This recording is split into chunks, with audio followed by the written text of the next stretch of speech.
धर्म की स्थापना के लिए हुआ मत्स्य अवतार। मत्स्य अवतार से हुई थी वेदों की पुनः स्थापना। मत्स्य अवतार में भगवान ने दिया सत्यव्रत को दिव्य ज्ञान।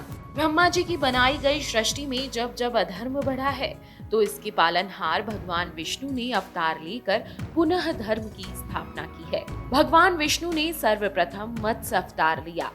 प्रभु ने मछली के रूप में धर्म की रक्षा की थी और इसके साथ ही एक ऋषि को आत्मज्ञान का बोध कराया था।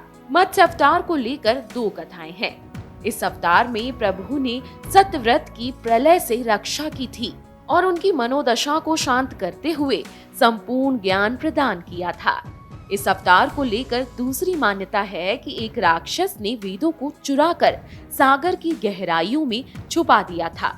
भगवान ने उसका वध कर वेदों को वापस प्राप्त किया था, जिससे वेद दोबारा स्थापित हुए।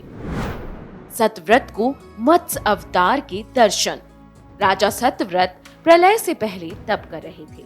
वह बहुत उदार हृदय के थे, जो अपना सब कुछ छोड़कर ऋषि के रूप में रह रहे थे। वह सच्ची निष्ठा से भगवान का भजन करते हुए जीवन यापन कर रहे थे। एक बार सत्यव्रत कृतमाला नदी में स्नान कर रहे थे। स्नान के बाद जब उन्होंने अर्घ देने के लिए जल अंजलि में भरा तो एक छोटी सी मछली उनमें आ गई। ऋषि उसे वापस जल में छोड़ने लगे तो उसने कहा कि जल में बहुत बड़े बड़े जीव हैं और वे उसे खा जाएंगे। सत्यव्रत को मछली पर दया आ गई और वे उसे कमंडल में डालकर अपने आश्रम ले आए। कुछ समय बाद मछली का आकार कमंडल जितना हो गया और उसने स्थान बदलने की याचना की। ऋषि ने मछली को मटके में डाल दिया। एक रात बाद मछली का आकार मटके जितना हो गया। उसने फिर कहा कि महाराज, मुझे इस मटके में घूमने फिरने में दिक्कत हो रही है, कृपया समाधान कीजिए। सत्यव्रत ने उसके उपरांत मछली को तालाब में डाल दिया। मछली फिर से तालाब के आकार की हो गई। मछली ने फिर आग्रह किया कि मुझे ये तालाब छोटा पड़ रहा है। ऋषि को कुछ समझ नहीं आ रहा था। उसने अंत में मछली को समुद्र में डाल दिया। ऋषि सत्यव्रत के देखते देखते मछली ने विराट रूप ले लिया और फिर उसकी समस्या उत्पन्न हो गई।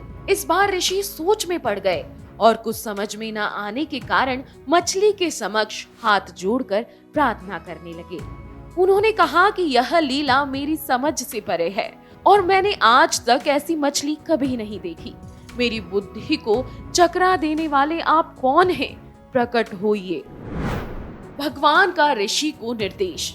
मत्स्य अवतार में भगवान ने कहा कि हयग्रीव नाम के असुर ने वेदों को चुरा लिया है। संसार में हर ओर अधर्म, असत्य और अज्ञान से अंधकार फैला हुआ है।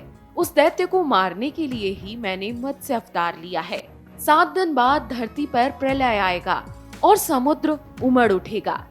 धरती पर भयानक वर्षा होगी और यह जल में डूब जाएगी। हर तरफ जल ही जल होगा। इस दौरान तुम्हारे पास एक नाव आएगी। तुम उसमें अनाजों, औषधियों के बीजों और जीव जंतु के साथ आवश्यक सामग्री लेकर सप्त ऋषियों के साथ उसमें सवार हो जाना।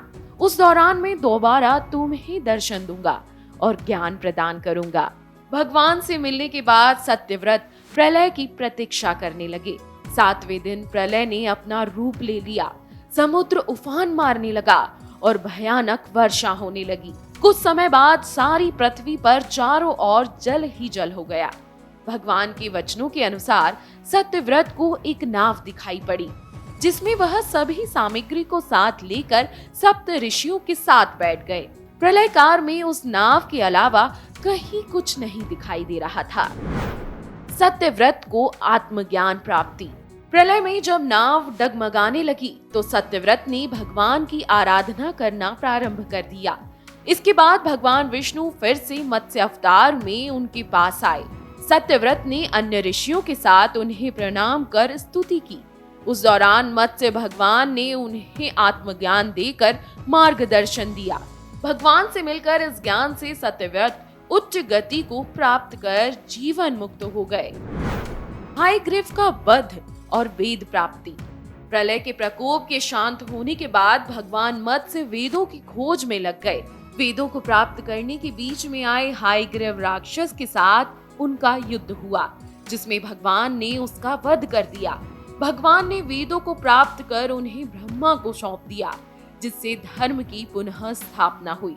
भगवान विष्णु ने मत्स्य अवतार धारण कर वेदों के उद्धार के साथ साथ संसार में प्राणियों का कल्याण भी किया। सृष्टि के पालनहार भगवान विष्णु के आदेश पर जो संसाधन सत्यव्रत ने जुटाकर नाव पर रखे थे, उन्हीं से ब्रह्मा जी ने दोबारा पृथ्वी पर जीवन आरंभ किया। अगर आपको हमारा ये वीडियो पसंद आया हो तो हमारे चैनल जीवांजलि को सब्सक्राइब करें